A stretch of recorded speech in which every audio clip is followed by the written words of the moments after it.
Bueno, sí, yo creo que pues nos conocimos, sabemos también pues quiénes somos y vamos a meterle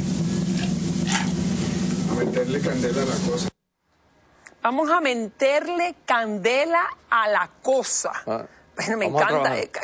Vamos a trabajar. Bueno, no me lo voy a poner en contexto, me voy a explicar qué es lo que usted me quiere decir. Jim Sher nuevamente está con nosotros, ex agente de la DEA, sin duda uno de los más valientes. No. Estuvo, estuvo infiltrado en ese mundo sórdido del narcotráfico.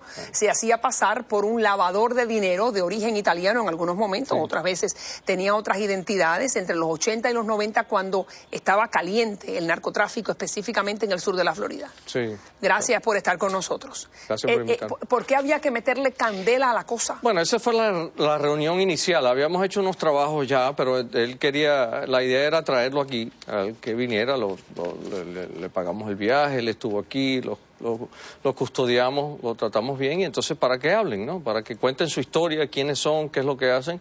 Y entonces él quedó muy satisfecho y ahora vamos a trabajar. Y me estás diciendo que este es el intermediario, este es el hombre que tiene el dinero del narcotraficante, que te lo trae a ti para que tú se lo laves. Correcto, ¿no? Sí. Él es el intermediario, él cambia los dólares de aquí en pesos en Colombia y algunos pesos también él los vende. O sea, ellos mueven el dinero, eso es todo, y de ahí se ganan una comisión. Fíjate, te voy a presentar una de las grabaciones más impactantes que tú tienes. Es cuando Rodríguez Orejuela te amenaza porque hay un dinerito que se perdió. Entonces, fíjate, explícame lo que vamos a escuchar. Adelante. Estoy seguro de unas cosas ahí. No quiero discutir más con usted. Yo ya le expliqué a usted hasta la ciudad y el señor lo tengo aquí en Cali, que lo tuve que traer escondido y con miles de problemas por el problema de ustedes. Se perdió la plata, perdí la persona, tuve más problemas allá por culpa suya. Y si quiere, yo no tengo por qué llamarlo a usted. Yo no tengo por qué darle explicaciones a usted. La explicación está muy clara.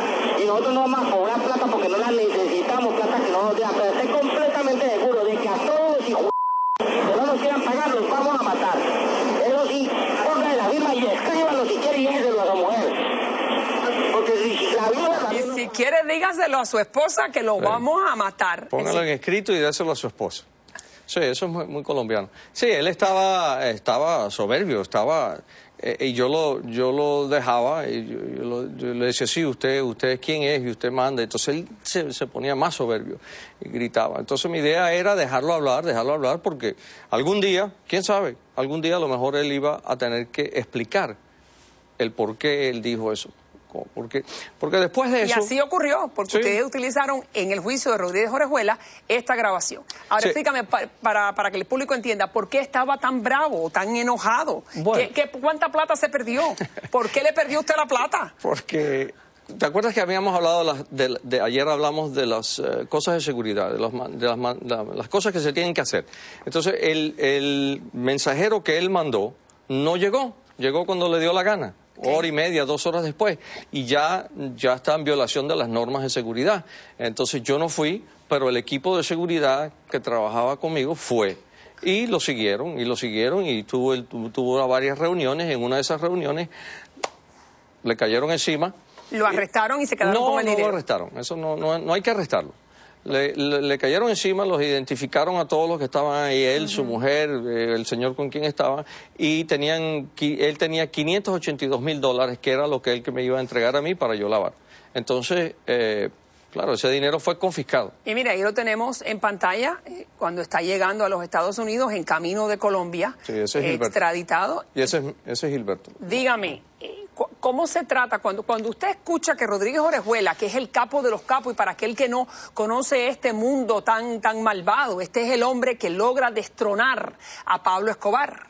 Es el que le dice a los americanos que lo va a ayudar y que después él se convierte en el gran capo de la droga.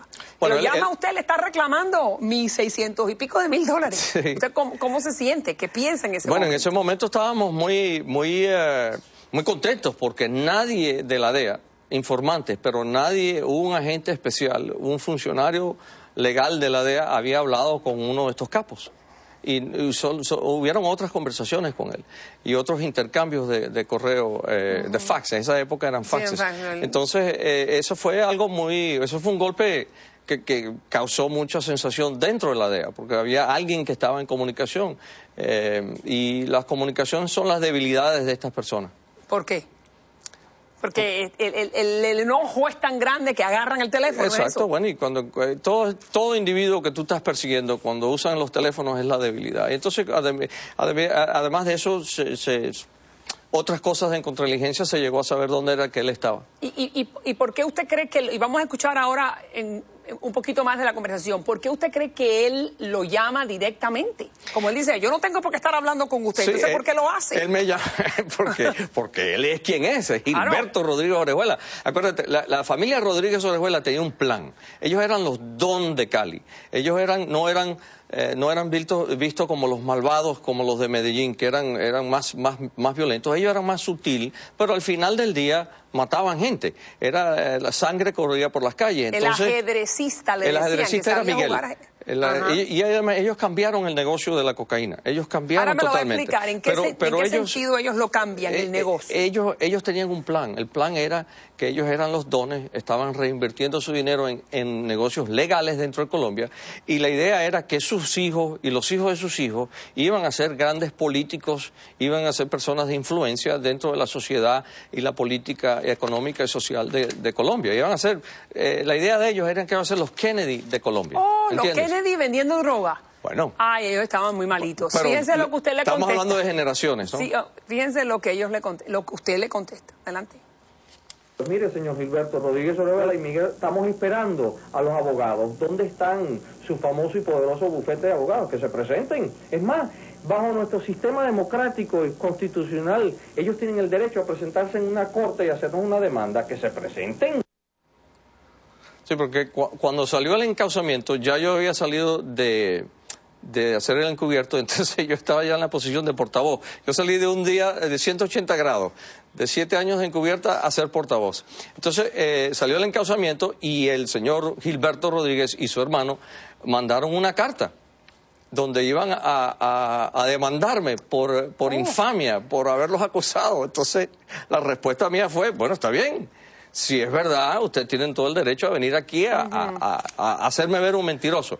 Claro, nunca vinieron. Vinieron forzados, sí, pero no vinieron. De otra manera. Cuénteme por qué usted considera, y es importante que el público entienda esto, por qué usted considera de que los Rodríguez Orejuela cambian el mercado, cambian cómo se hacía el negocio de la droga. ¿En qué sentido? Sí, una sinopsis. Mira, el cartel de Medellín, el grupo de Medellín, que era un grupo de gente, y vamos a denominarlo el cartel, ellos eran personas que al que manejaba el puente, sea americano, sea cubano, el que traía la droga, le daban 1.000 kilos en Colombia. Esos 1.000 kilos tenían que ser entregados acá. Si tú le entregabas 995, tú le debías el costo de esos kilos aquí, no el costo de esos kilos allá. Tú le tenías que pagar. Entonces, había y por eso hubo mucha violencia entre ellos. Se perdían paquetes, le confiscaban paquetes, o algunas veces la gente consumía los paquetes. Esta gente cambiaron el negocio porque ellos pagaban, en vez de dólares a la entrega, pagaban con el producto.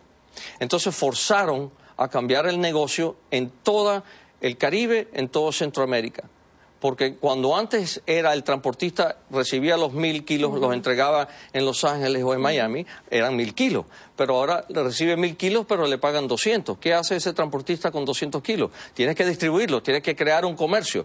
Es un capitalismo puro, sin ninguna barreras. Pero usted me dice es que entonces en vez de pagarle, ellos le pagaban con la mercancía, para que esa mercancía la revendieran. Claro, y crearon entonces un mercado en ruta. Fíjate, hace 25 años, 20 años, o en los 80 no era fácil conseguir drogas en las islas del Caribe, ni en Panamá, ni en otros lados. Ahora es muy fácil, a raíz de estos cambios, ¿no? De los cambios ha habido por ese grupo. Fíjense. Hicieron otras cosas también. Compraron negocios. Ellos compraron negocios, por ejemplo, en Guatemala, donde vendían quimbombó y brócoli. Y eran negocios que estaban establecidos, los compraron y a largo término empezaron a introducir drogas dentro de los productos vegetales que venían a los Estados Unidos. Compraron una fábrica de cementos, de postes de cemento en La Fría, en Venezuela. Y en esos postes que habían sido importados para los Estados Unidos por años, usados en fincas para ganado, los abrieron y metían la droga dentro. Muy creativos. Ajustaban era un caballo de Troya, ajustaban la droga al paquete en que la iban a traer. Muy bien. Más sofisticado que el cartel. Usted me mencionó Panamá, vamos a hablar de Noriega, algo muy íntimo y muy sucio. Sí. Y también vamos a hablar, porque usted dice que los narcos nunca pierden, nunca. Y son las mulas. Y las mulas son las que pierden. Interesantísimo. Y la familia. Seguimos con Jim Shell, que nos va a revelar cuál fue el papel que jugaron los cubanos del exilio en ese mundo del narcotráfico. Y además, una historia muy íntima y excéntrica del general Manuel Antonio Noriega de Panamá, el expresidente de ese país. Los dejo ahora con lo último de Noticias 24. No se vayan.